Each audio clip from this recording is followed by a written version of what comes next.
दोस्तों इतना तो आप सभी जानते ही होंगे कि टाइटैनिक दुनिया का एकमात्र ऐसा जहाज था जिसके बारे में कहा जाता था कि ये कभी डूब नहीं सकता। इसका पूरा नाम आरएमएस टाइटैनिक यानी कि रॉयल मैनशिप टाइटैनिक था, जो उस समय का सबसे तेज चलने वाला शिप था। लेकिन किसी दुर्घटना के कारण ये जहाज डूब गया। हालांकि इसमें डूबने के बाद हर किसी के मन में ये सवाल आता है कि जब ये डूब ही नहीं सकता था तो ये आखिर डूबा कैसे। चलिए जानते हैं इस वीडियो के माध्यम से, इसलिए प्लीज इसे स्किप किए बिना अंत तक हमारे साथ जुड़े रहिएगा। दोस्तों टाइटैनिक बाकी सभी जहाजों से बहुत ज्यादा अलग था, क्योंकि इसमें एक बार में लगभग 2224 से ज्यादा लोग सफर कर सकते थे और ये उस समय का सबसे तेज गति से चलने वाला शिप था। ये शिप अपने आप में एक शहर की तरह लगता था। इस जहाज में जो सीटें लगी हुई थी उसे आप 15 किलोमीटर दूर से सुन सकते थे। इस जहाज को बनाने में जिम्मेदारी एक ब्रिटिश कंपनी व्हाइट हिल लाइन ने ली थी। इसको वहां लगभग 3000 वर्कर्स ने मिलकर तैयार किया था। यह जहाज दुनिया का सबसे बड़ा वाष्प आधारित यात्री जहाज था। टाइटैनिक उस समय के सबसे अनुभवी इंजीनियरों के द्वारा डिजाइन किया गया था। इसके निर्माण में उस समय में उपलब्ध सबसे उन्नत टेक्नोलॉजी का इस्तेमाल किया गया था। इस जहाज को बनाते समय 9 वर्कर्स ने अपनी जान गंवा दी थी। इसके साथ ही 40 से ज्यादा वर्कर्स गंभीर रूप से घायल भी थे।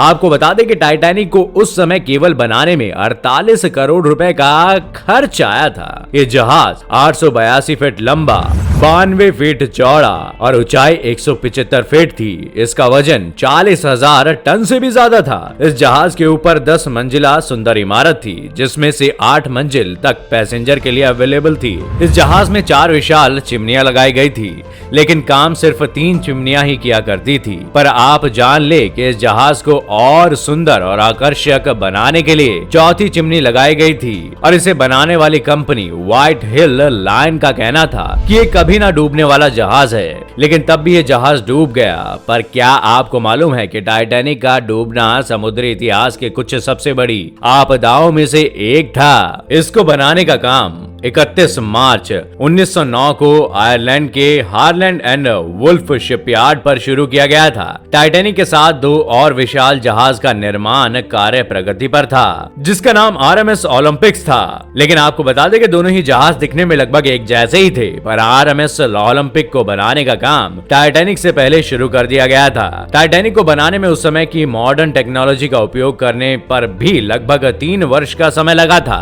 जिससे आप स्वयं ही इस बात का अंदाजा लगा सकते हैं कि आखिर जहाज कितना सुंदर और विशाल होगा। और इस शिप को अप्रैल 1912 में समुद्र में पहली बार ट्रायल के लिए उतारा गया और ट्रायल में सक्सेस होने पर 2 अप्रैल 1912 में इसे यात्री के लिए ऑफिशियली लॉन्च कर दिया गया। टाइटैनिक अपनी पहली यात्रा के पहले से ही काफी ज्यादा फेमस हो चुका था और इस जहाज की एक और खास बात ये थी कि इस जहाज में A-B-C क्लास के अलग अलग चैम्बर हुआ करते थे। लेकिन दोस्तों आपको जानकर हैरानी होगी कि टाइटैनिक के A क्लास का टिकट 2,70,000 रुपए था, B क्लास का टिकट 1 लाख रुपए और C क्लास का टिकट मात्र 2,000 रुपए था। इस जहाज को बहुत ज्यादा बारीक तरीके के साथ साथ लोगों के कंफर्ट का पूरा ध्यान रखते हुए डिजाइन किया गया था। ये इतना ज्यादा कंफर्टेबल था कि इसमें swimming pool, yoga room, sports room, expensive bathroom और एक महंगा कैफे भी मौजूद था। और इसके साथ ही 2 अलग अलग लाइब्रेरी और A और B क्लास के लिए 4 लिफ्ट्स भी लगाई गई थी और इसी वजह से ये काफी ज्यादा चर्चा में था। दोस्तों अब बात करते हैं कि आखिर कभी ना डूबने वाला जहाज आखिर कैसे डूबा। तो दोस्तों ये बात 10 अप्रैल सन 1912 की दोपहर 12 बजे की है, जब ये जहाज तकरीबन 2000 व्यक्तियों को लेकर साउथहैम्पटन से न्यूयॉर्क के लिए रवाना हुआ। और उस जहाज में उस समय का सबसे अमीर व्यक्ति जैकब एस्टर भी टाइटैनिक में मौजूद था। लेकिन वह इस बात से पूरी तरह से अनजान थे कि टाइटैनिक कभी अमेरिका पहुंच ही नहीं पाएगा। जब ये साउथहैम्पटन से आगे पहुंचा ही था कि हल्की तेज और ठंडी हवा चलना शुरू हो गई थी और उसी समय टाइटैनिक के डायरेक्टर ने शिप के सेलर को टाइटैनिक की स्पीड बढ़ाने का आदेश दिया, जिससे कि शिप समय के पहले ही अमेरिका पहुंच जाए और सभी को पूरी तरह से हैरान करके रख दे, जिससे कि शिप की फेम लोगों के लिए और भी ज्यादा बढ़ जाए। और दोस्तों आपको जानकर हैरानी होगी कि टाइटैनिक में पिछले 3 दिनों से निचले हिस्से में तेज आग लगी हुई थी, जो यात्रा के शुरू होने के वक्त लग गई थी।